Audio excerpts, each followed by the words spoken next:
Medyo pababa kasi ito, kaya kailangan dahan-dahan lang. Saka, hindi natin hawak yung sitwasyon dyan kasi kung may mga nakabike o nakamotor kung ano. Diretso lang, ma'am. Ang pakiramdaman mo yung gulong mo sa unahan ko nakababa na. Sige pa, kunti pa. Sige lang. Okay. Yun. Okay. So, nakita mo, stop ka muna. Nakita mo, yung side mirror tumapat na dyan sa pinakagilid. Ayan, no? No. So, ikutin mo to ng isang ikot na. Isang ikot. Yung 1. Very good. Ano? Then, patakbuhin mo siya ng konti hanggang tumapat lang yung balikat mo dito. Go. Kunti pa. Yun. Diba? So, pwede mo nang isagad ang manibela mo para hindi mo lang abutan to. Itong anong to.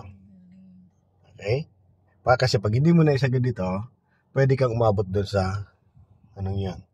Ngayon, may sakyan doon. So, mag-a-adjust na lang tayo pag ito ay na-save mo to. Kaya sa ngayon, obligado ko nang isagad manibela mo kasi pwedeng abutan natin to. Isagad mo naman manibela mo dyan. Okay? Pag-alawin mo yung sakyan mo. Okay, slow down. So, safe na dyan sa tagiliran. So, nararamdaman mo yung nguso ng sakyan mo, lumalapit doon sa itim na sasakyan. So, hindi tayo papayag na lalapitan mo, magagasgasan mo yan. Ano? So, habang lumalapit ka doon, ang manibela mo naman mamaya, babawiin mo ng pagganang pabalik. Okay? So, sige. So, punta ka muna doon. At ito, para ma-save lang natin to. Okay, so, save na to. Okay? Ayan na, ano. So, save na to. Save na. So, mararamdaman mo dyan, sumisikip ka na dyan sa itim. Kaya gagawin mo, unti-unti ka naman, gagalaw na. Okay, galaw mo na unti-unti. Sige, pakulang brake mo. Pakulang mo. Mabagal lang ha. Okay. Yan. Sige, go. Yan. Yan. Sige. Pupunta ka muna doon. May space na yan. So, huwag mong bibitawan masyado yung brake mo ha. Then, nararamdaman mo naman, medyo umaangat ka dyan. Dito ka sumisikip. Basta kung saan masikip, ma'am, nandun ang attention mo. Halimbawa, dito masikip. Dito ang attention mo. So, ilalayo mo siya unti-unti. Dadali mo sa maluwag na space. Mas maluwag na space. Although masikip na nga pareha sila, pero may space para natitira dito, kukunin mo yung konti na yon para may survive mo tong side na ka. Okay? Sige, pakulang brake mo. Yes, kabi ka na dyan. Unti-unti lang. Okay? Pump ka ng konti. Gamitin mo yung pumping na konti. Pump. Maiahon mo lang dyan sa humps. Okay? Then, stop muna. Okay? So, ito safe na parehas. Ito, side na to. Diyan, safe na rin. Hindi ka sumabit na sa kanya. Pero, hindi mo kailangan pang itodo muna manibela mo, ha? Kasi pag tinodo mo yan, possible na sumabit agad tayo. So, at least, maka-push ka pa ng konti lang. Push pa. Yan. Okay? Gapang-gapang lang.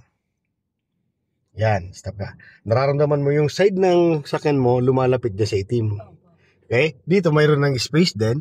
Kaya babawi ka na pag gano'n. Untiin mo na siya. Kasi pag hindi mo binawi yan, sasabit ka dyan sa itim na yan. Okay? Yung space na to naman dito natitira kahit konti, kukunin mo para mabigyan mo allowance na dyan. Na? Okay? Go. Yes. Ganun lang. Konti lang. Yan. Sige. Pakawalang brake mo. Very good. Ngayon, pag nakalagpas na yung sa balikat mo, kabig ka na uli dito. Ayan. Sige. Go. Sige. Konti lang. Kasi may humps pa. No, sige. Punta ka doon. Yan. Op. Nakita mo? So, yan. Diretso ka. Okay?